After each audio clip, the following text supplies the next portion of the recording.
Keir Starmer just cannot stop betraying the British people, can he? This has gone a little bit under the radar, this story, because we've been so busy over the past week focusing on everything that's kicking off in the Middle East that this has gone a little bit forgotten. But what's happening in these negotiations between Keir Starmer and the European Union is quite scary. Keir Starmer has been chatting with Ursula Von der Leyen. Keir Starmer wants us to have a reset of our relationship with the EU and get closer with them, which, you know, is a bit of a betrayal for all the people that voted for Brexit and wanted to get away from the EU. He's trying to bring us closer to the EU once again. But the EU, as we've seen when they negotiated with the UK before Brexit, during Brexit, after Brexit, is that they're pretty strict on us. They don't really like us that much. They're bullies, to be honest, in negotiation. And they're telling us, oh, we can't give Britain a free lunch by making any deals with them that are, you know, equally beneficial to both sides. We have to make sure we punish the UK and we give them a heavy price for wanting to be close with the EU again. So what are they saying? Well, we need to make a bunch of concessions on various things, including migration. They want us to take a load of the illegal migrants that they have in the EU, as if we don't have enough of them coming across on boats already. They want us to sign up to their pact, which would require us to take a certain number of migrants each year from the EU, potentially up to 30,000 of them. Can you imagine the British public ignored for years and years and years over migration? And at the last election, very importantly, illegal migration was the most significant issue for a lot of people. Keir Starmer, what's he going to do? Slap us in the face once again, potentially, and sign up to this deal. That we've asked the Labour Party, if you don't think it's Rwanda, and it's not turning the boats around, what do you think the solution to the small boats crisis is going to be? Right? And as well as their smash the gang slogan, which basically meant nothing, they said that they think closer ties with the EU will help us solve the migrant problem. But it looks like closer ties with the EU is going to mean basically doubling the number of illegal migrants that come to Britain each year. Now, let's look at the detail of this. So, what is this deal that we're potentially signing up to?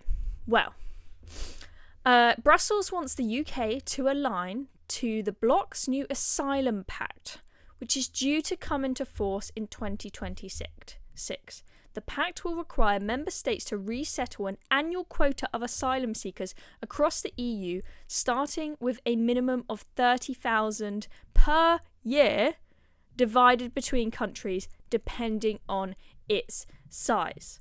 This is not a price worth paying for getting closer with the EU again. So why is Keir Starmer so desperate to get close with the EU? What excuse is he going to make for signing us up to this absolute garbage of a deal? Well, he's going to say that it's desperate times, this is a serious matter because we've got wars going on.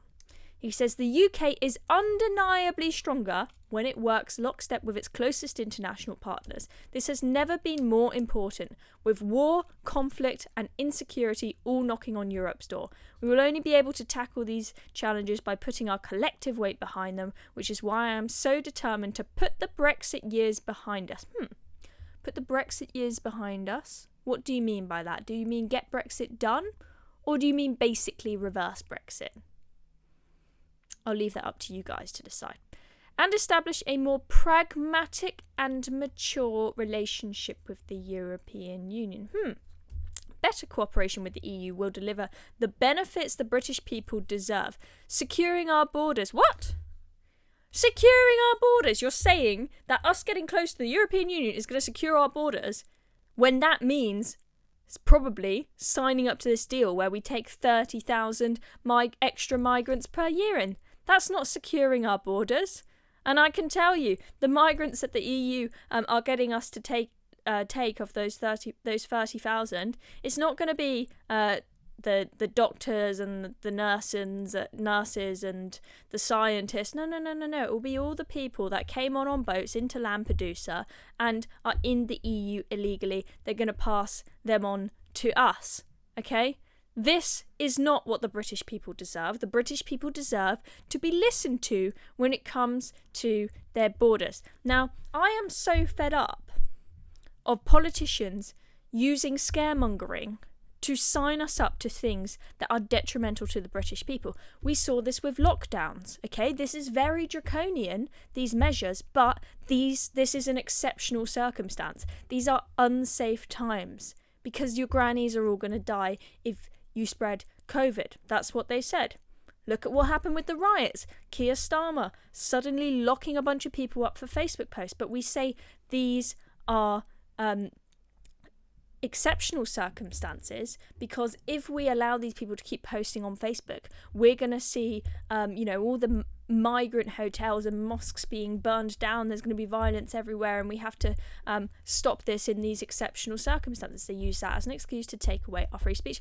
And it's the same again. They'll say, look, guys, I know you want migration lowered, but there's been a change of circumstances. We've got World War III kicking off in the Middle East, and that means that, Britain's going to go down if we're not allied with our European partners. So we're going to have to just accept the cost of having to take in all these migrants so that we can cozy up to the EU because, we're going to be vulnerable as a country if there's war kicking off and we're not mates with France and Germany and the rest of them in the EU. That's what they're going to do. I'm fed up of it. Brits deserve secure borders. Rant over. I'm Chloe Dobbs. Thank you for watching this video. Make sure you're subscribed to our YouTube channel so you don't miss any more videos, and we will see you all very soon.